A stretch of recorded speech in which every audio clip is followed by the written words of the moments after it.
Hello दोस्तों, आप सभी का स्वागत है आपका अपने YouTube channel study experts classes पर। एक कदम सफलता की ओर हमारा टैगलाइन है। और जो हमारे चैनल पर पहली बार विजिट कर रहे हैं, चैनल सब्सक्राइब करना ना भूलें, बेल आइकन पर प्रेस कर लें ताकि जो नए वीडियोस आएंगे उसके नोटिफिकेशंस आपके मोबाइल पर या लैपटॉप आप जिस माध्यम से देखते हैं उस पर मिलती रहे। ये हमारा सेकंड पार्ट है प्रकाश पर आधारित प्रश्नों के, जहाँ पर हम लेंस से संबंधित कुछ क्वेश्चंस हैं उसको डिस्कस करेंगे। एग्ज़ाम के पर्पज़ से इम्पोर्टेंट होने वाला है ये। तो बिना देर किए हुए चलिए आज के सेशन हम स्टार्ट करते हैं। तो हम हमारे चैनल से जुड़े रहने के लिए, स्टडी एक्सपर्ट्स क्लासेस के लिए आप हमें फेसबुक, यूट्यूब, टेलीग्राम और इंस्टा मोजो पर स्टडी एक्सपर्ट्स क्लासेस के नाम से फॉलो कर सकते हैं। चलिए ये आज का एक क्लास स्टार्ट करते हैं। यदि किसी ऐनक के लेंस का पावर +2 डायोप्टर हो तो इसके फोकस की दूरी क्या होगी। तो जब +2 डायोप्टर होता है तो इसकी जो फोकस होती है उसकी दूरी होती है 50 सेंटीमीटर। अगला प्रश्न है, प्रकाश में 7 रंग होते हैं, रंगों को अलग करने का क्या तरीका है। तो फिल्टर से रंगों को अलग अलग किया जा सकता है, फिल्टर लगा के। ठीक है, तो यही एक तरीका है, प्रकाश में उपस्थित 7 रंगों को अलग अलग दिखाने के लिए फिल्टर का यूज़ करते हैं। लाल कांच को अधिक ताप पर गर्म करने पर वह कैसा दिखाई देगा। तो जो लाल कांच होता है उसको हम बहुत अधिक ताप पर जब गर्म करेंगे तो उसका रंग लाल से परिवर्तित होकर हरा हो जाता है। प्रकाश का रंग निश्चित होता है उसके तरंग दैर्घ्य के द्वारा, है ना। तरंग दैर्घ्य से निश्चित होता है कि प्रकाश का आखिर रंग कैसा है। कम ज़्यादा तो उस तरीके का उसमें से कलर निकल के आता है। सूर्य की किरणों में कितने रंग होते हैं। तो पहले भी बताया, 7 रंग होते हैं। यदि वायुमंडल ना हो तो पृथ्वी से आकाश किस रंग का दिखाई देगा। तो वायुमंडल से बहुत सी चीज़ें डिपेंड करती हैं कलर की। अगर हम बात करें तो अगर वायुमंडल ना हो तो पृथ्वी से अगर हम आकाश को देखेंगे तो वह हमें काला दिखाई देगा। अगला प्रश्न है, फोटोग्राफी में मुख्य रंग कौन से होते हैं। तो RGB होता है, यानी कि लाल, नीला और हरा, है ना, रेड, ग्रीन एंड ब्लू। तो ये मुख्य कलर होते हैं, याद रखेंगे। आगे भी इस तरीके के प्रश्न आएंगे तो आपको डिस्कस करेंगे हम। सबसे कम तरंग दैर्घ्य वाला प्रकाश कौन सा होता है। तो बैगनी की तरंग दैर्घ्य सबसे कम होती है, याद रखेंगे।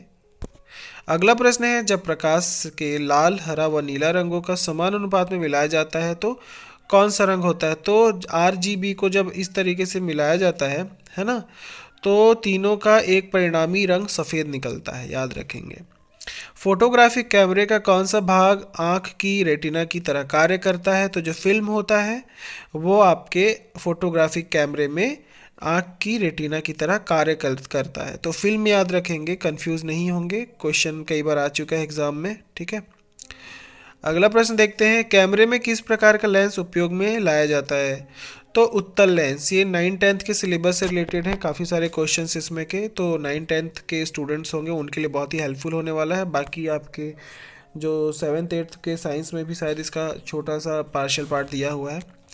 अगला देखते हैं, मानव की आंख वस्तु का प्रतिबिंब किस भाग पर बनाती है। तो कार्निया पर प्रतिबिंब बनती है, याद रखेंगे। ठीक है, आइरिस का क्या काम होता है। तो आँख में जाने वाले प्रकाश की मात्रा को कंट्रोल करने का काम आइरिस करता है। ठीक है, अगला प्रश्न है, दृष्टिपटल यानी कि रेटिना पर बना प्रतिबिंब कैसा होता है। तो जो हमारे रेटिना पर जो प्रतिबिंब बनता है वो वस्तु से छोटा होता है तथा उल्टा होता है, याद रखेंगे। सीधा नहीं होता, उल्टा होता है, और वस्तु की जो आकार आकृति होती है उससे छोटा बनता है। तंतु प्रकाशिक संचार में संकेत किस रूप में प्रवाहित होती है। तो प्रकाश तरंग के रूप में तंतु प्रकाशिक संचार के संकेत में प्रवाहित होती है, प्रकाश तरंग के रूप में। अगला प्रश्न है, तारे टिमटिमाते हैं तो क्यों टिमटिमाते हैं। अपवर्तन के कारण टिमटिमाते हुए नजर आते हैं तारे। दूरबीन का आविष्कार किया था गैलीलियो ने, याद रखेंगे। गैलीलियो ने दूरबीन का आविष्कार किया था। अवतल लेंस प्रयुक्त होता है सुधार हेतु। तो प्रयुक्त होना यानी कि उपयोग होना। तो अवतल लेंस का उपयोग होता है निकट दृष्टि दोष के लिए। ठीक है, निकट दृष्टि दोष के इलाज के लिए हम अवतल लेंस का प्रयोग करते हैं। यदि एक व्यक्ति को दो समतल दर्पण जो 60 डिग्री के कोण पर आनत है के बीच खड़ा हो तब उसे कितने प्रतिबिंब दिखेंगे। तो इसका उत्तर है 5 प्रतिबिंब दिखाई देंगे। दो समतल दर्पण जो कि 60 डिग्री के कोण पर झुका हुआ है उसके बीच में किसी मनुष्य को अगर हम खड़ा कर देंगे तो एक जो जो जो चित्र होगी, है ना, वो क्या होगा, प्रतिबिंब जो बनेगा वो रिफ्लेक्ट होकर के 5 नजर आएंगे उसको, ठीक है। धूप के चश्मे की क्षमता कितनी होती है, तो 0 डायोप्टर, ठीक है। धूप के चश्मे जो हमें धूप से बचाते हैं। जिस सिद्धांत पर ऑप्टिकल फाइबर काम करता है वो सिद्धांत कौन सा है, तो पूर्ण आंतरिक परावर्तन के सिद्धांत पर ऑप्टिकल फाइबर काम करता है। क्षितिज के समीप सूर्य एवं चंद्रमा के दीर्घवृत्ताकार दिखाई देने का कारण क्या है, तो दीर्घवृत्ताकार वृत्ताकार जो क्षितिज के समीप सूर्य और चंद्रमा के दीर्घवृत्ताकार जो दिखते हैं उसका कारण है अपवर्तन। अपवर्तन के कारण उनके चारों तरफ ऐसे चक्र के जैसा गोल वृत्ताकार निशान दिखता है, रोशनी ही होती है वो। अगला प्रश्न है, श्वेत प्रकाश को नली में से कैसे पैदा करते हैं, तो तंतु को गर्म करने पर श्वेत प्रकाश को नली में से पैदा किया जा सकता है ना। प्रकाश में 7 रंग होते हैं। रंगों को अलग करने का तरीका क्या है, तो एक प्रिज्म, प्रिज्म फिल्टर का काम करेगा। प्रिज्म से रंगों को प्रकाश को जब गुजारा जाता है तो वह अलग अलग रंगों में विभक्त हो जाती है। हमें वास्तविक सूर्योदय से कुछ मिनट पहले ही सूर्य दिखाई देने का कारण क्या है, तो प्रकाश के अपवर्तन के कारण वो हमें जो सूर्य उदय होने वाला होता है उससे पहले ही नजर आने लगता है। यदि साबुन के 2 अलग अलग व्यास के बुलबुलों को एक नली द्वारा एक दूसरे के संपर्क में लाया जाए तो क्या घटित होगा, तो जो छोटा बुलबुला और जो छोटा व बड़ा दोनों बुलबुला क्या हो जाएगा, मिल करके बड़ा बुलबुला हो जाएगा, ठीक है। छोटा बुलबुला और छोटा व बड़ा बुलबुला क्या हो जाएगा, मिल करके और बड़ा बुलबुला बन जाएगा, ठीक है। अगला क्वेश्चन है, परावर्तित प्रकाश में ऊर्जा क्या होती है, आपतन कोण पर निर्भर नहीं करती है, ठीक है। जो परावर्तित होकर के प्रकाश में जो ऊर्जा होती है ना, वो किस पर निर्भर नहीं करती है, आपतन कोण पर निर्भर नहीं करती है, याद रखेंगे। प्रकाश की गति किसके बीच से जाते हुए न्यूनतम होगी, तो कांच से जाने पर प्रकाश की गति जो धीमी हो जाती है।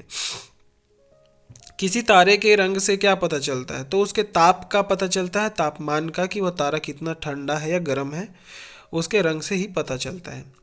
मरीचिका एक उदाहरण है, मरीचिका, ठीक है।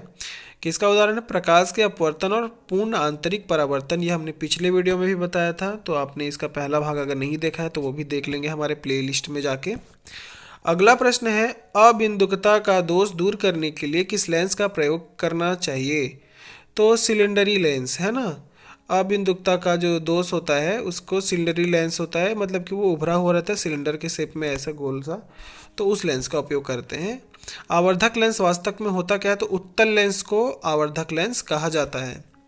आइंस्टीन का जो E=mc² समीकरण में C द्योतक है, तो C जो होता है वो प्रकाश के वेग का द्योतक है। सोडियम वाष्प लैंप प्रायः सड़क प्रकाश के लिए प्रयुक्त होते हैं क्योंकि ये चमकदार रोशनी देते हैं। जो सोडियम वाष्प लैंप होते हैं अक्सर आपने मार्केट में देखा होगा, ये लैंप जलाते बहुत ही प्रकाश करता है, थोड़ा गर्मी भी पैदा करता है। लैम्बर्ट नियम किससे संबंधित है, तो प्रदीप्ति से संबंधित है लैम्बर्ट नियम। प्रिज्म में प्रकाश के विभिन्न रंगों का विभाजन क्या कहलाता है, तो प्रकाश का वर्ण विक्षेपण कहलाता है जब प्रिज्म में से प्रकाश का विभिन्न रंगों में विभाजन होता है। वायुमंडल में प्रकाश के विसरण का कारण क्या है, तो धूल के कण हैं जो वायुमंडल में होते हैं जिससे प्रकाश का विसरण होता है। चंद्रमा की सतह पर एक प्रेक्षक को दिन के समय आकाश कैसा दिखाई देगा, तो काला दिखाई देगा क्योंकि उसका कोई वायुमंडल नहीं है, और वायुमंडल ना होने पर आकाश कैसा दिखाई देगा, काला दिखाई देगा। खतरे के संकेत के लिए लाल प्रकाश का प्रयोग किया जाता है क्योंकि इसका जो प्रकीर्णन है वो सबसे कम होता है, याद रखेंगे, सबसे कम होता है इसका प्रकीर्णन। एक गोलाकार वायु का बुलबुला किसी कांच के टुकड़े में अंतःस्थापित है, यानी कि अंदर स्थापित किया गया है। उस बुलबुले से गुजरती हुई प्रकाश की किरण के लिए वह बुलबुला किसकी तरह व्यवहार करता है, तो अपसारी लेंस की तरह व्यवहार करेगा। समुद्र नीला क्यों प्रतीत होता है, तो आकाश के परावर्तन तथा जल के कणों द्वारा प्रकाश के प्रकीर्णन के कारण जो है समुद्र पूरी तरीके से नीला प्रतीत होता है। अस्त होते समय सूर्य लाल किस कारण दिखाई देता है, तो यह भी प्रकीर्णन ही है, ठीक है। प्रकीर्णन के कारण ही अस्त होता हुआ सूर्य क्या दिखाई देता है, लाल दिखाई देता है। इंद्रधनुष में किस रंग का विक्षेपण अधिक होता है, तो बैगनी रंग का विक्षेपण इंद्रधनुष में सबसे अधिक होता है। तारे आकाश में वास्तव में जितनी ऊंचाई पर होते हैं वे उससे अधिक ऊंचाई पर प्रतीत होते हैं। इसकी व्याख्या किसके द्वारा की जा सकती है, तो वायुमंडलीय अपवर्तन के द्वारा इस स्टेटमेंट को समझा जा सकता है, ठीक है, वायुमंडलीय अपवर्तन के द्वारा। किसी गाड़ी के अग्रदीप से प्रकाश का शक्तिशाली समानांतर पुंज पाने के लिए क्या उपयोग में लाना चाहिए? तो अवतल दर्पण लगा देने से जो प्रकाश है वो समांतर सीधी रेखा में गमन करेगी। अगला प्रश्न है कि दाढ़ी बनाने के लिए काम में लेते हैं अवतल लेंस को लिया जाता है। दूरदृष्टि दोष निवारण के लिए काम में कौन सा लेते हैं? हम उत्तल लेंस का उपयोग करते हैं। कार चलाते समय अपने पीछे के यातायात को देखने के लिए आप किस प्रकार के दर्पण का प्रयोग करना चाहेंगे? तो उत्तल दर्पण का प्रयोग हम करना चाहेंगे। मानव आँख की रेटिना पर कैसा प्रतिबिंब बनता है? तो वास्तविक तथा उल्टा। मैंने पिछले क्वेश्चंस में भी बताया है ये चीज कि मानव आँख की जो रेटिना होती है उसमें प्रतिबिंब वास्तविक तथा उल्टा बनता है। ठीक है। किसी व्यक्ति का पूरा प्रतिबिंब देखने के लिए एक समतल दर्पण की न्यूनतम ऊंचाई कितनी होनी चाहिए? किसी व्यक्ति की पूरी ऊंचाई देखनी है तो जो लेंस जो यूज होगा, समतल दर्पण जो यूज होगा, सॉरी लेंस नहीं दर्पण जब यूज होगा तो व्यक्ति की आधी ऊंचाई की होनी चाहिए। अगला प्रश्न है जब कोई वस्तु दो समानांतर समतल दर्पणों के बीच रखी जाती तो बने प्रतिबिंबों की संख्या कितनी होगी? देखो एक क्वेश्चन मैंने कुछ देर पहले पूछा था, सेम ऐसे ही था, लेकिन वो क्या था 60 डिग्री के एंगल पे दोनों कांच क्या थी, झुकी हुई थी। लेकिन ये क्या है, समांतर समतल दर्पणों को आमने सामने रख देने पर जो प्रतिबिंब प्राप्त होगी वो अनंत हो जाएगी। ठीक है, इनफाइनाइट। नेक्स्ट क्वेश्चन है कार में दृश्यावलोकन के लिए किस प्रकार के शीशे का प्रयोग किया जाता है? तो उत्तल का प्रयोग किया जाता है जो कि हमें चीज़ों को छोटी दिखाता है ना, तथा थोड़ा दूर दिखाता है, लेकिन होते वो पास में ही है। ENT डॉक्टरों द्वारा प्रयोग किया जाने वाला हेड मिरर का प्रयोग क्या होता है? तो अवतल है, वो अवतल दर्पण का यूज करते हैं। ठीक है। नेत्रदान में दाता की आंख के किस हिस्से का प्रतिरोपित किया जाता है? तो कार्निया का प्रतिरोपण किया जाता है। याद रखेंगे नेत्रदान में सिर्फ कार्निया का ही दान होता है, पूरे नेत्र का नहीं होता। अगला प्रश्न है यदि एक निकट दृष्टिग्रस्त नेत्र का सुदूर बिंदु 200 सेंटीमीटर है तो लेंस की क्षमता क्या होगी? तो -0.5D। ठीक है, D यानी डायोप्टर। अगला प्रश्न है मनुष्य की आंख में प्रकाश तरंगे किस स्थान पर स्नायु उद्योगों में परिवर्तित होती है? तो रेटिना से होती है, याद रखेंगे। अगला प्रश्न है स्वस्थ नेत्र के लिए स्पष्ट दृष्टि की न्यूनतम दूरी कितनी होनी चाहिए? तो 25 सेंटीमीटर होनी चाहिए डिस्टेंस कम से कम। तो स्वस्थ नेत्र के लिए वो स्पष्ट दृष्टि होगी, है ना। इसीलिए हमें सजेस्ट किया जाता है कि हम पढ़ने बैठें तो कम से कम 25 सेंटीमीटर का दूरी होना चाहिए बुक से या फिर नोट से आप जिसे पढ़ रहे हैं, जिससे आपको क्लियर जो है विजिबिलिटी आएगी। नेक्स्ट क्वेश्चन यदि कोई व्यक्ति दूर की वस्तुओं को स्पष्ट नहीं देख सकता है तो उसकी दृष्टि में कौन सा दोष होगा? तो दूर की चीज़ें नहीं देख पा रहा, मतलब निकट दृष्टि दोष होगा। ठीक है। अगला क्वेश्चन है निकट दृष्टि दोष से पीड़ित व्यक्ति को दूर की वस्तुएं क्या होगी? दिखाई नहीं देंगी। ठीक है, ये मैंने पिछले वीडियो में भी समझाया था। अगला प्रश्न है निकट दृष्टि दोष से पीड़ित व्यक्ति के चश्मे में प्रयोग किया जाता है? तो अवतल लेंस का प्रयोग किया जाता है। दूर दृष्टि दोष से पीड़ित व्यक्ति को निकट की वस्तुएं दिखाई नहीं देती हैं। प्राथमिक रंग कौन कौन से हैं? तो वे रंग जो अन्य रंगों के मिश्रण से उत्पन्न नहीं किए जा सकते उन्हें हम प्राथमिक रंग कहेंगे। तो कौन कौन से हैं वो? रेड, ग्रीन, है ना, और ब्लू यानी कि RGB यानी कि लाल, हरा और नीला रंग प्राथमिक रंग कहलाते हैं, प्राथमिक रंग। ठीक है। अगला प्रश्न है पेट अथवा शरीर के अन्य आंतरिक अंगों के अन्वेषण के लिए प्रयुक्त तकनीक एंडोस्कोपी आधारित है? तो पूर्ण आंतरिक परावर्तन परिघटना पर यह आधारित है। अगला प्रश्न है पानी की टंकी को ऊपर से देखने पर कम गहरी दिखाई देने का कारण क्या है? तो इसका कारण है अपवर्तन। तो दोस्तों आज के लिए बस इतना ही। हमारे चैनल स्टडी एक्सपर्ट्स क्लासेस से जुड़े रहने के लिए धन्यवाद। अगर किसी तरीके की आपको कोई त्रुटि या दिखती है, फिर कोई प्रश्न में कोई डाउट आता है तो कमेंट करके क्वेश्चन जरूर पूछ सकते हैं, हम उसका जवाब जरूर देंगे। स्टडी एक्सपर्ट्स क्लासेस से जुड़े रहने के लिए धन्यवाद। चैनल को हमारे अगर किसी ने वीडियो लाइक नहीं किया तो वीडियो लाइक जरूर करें, अपने दोस्तों से शेयर करें। थैंक्स फॉर वॉचिंग दोस्तों, आपका दिन शुभ हो। Good luck.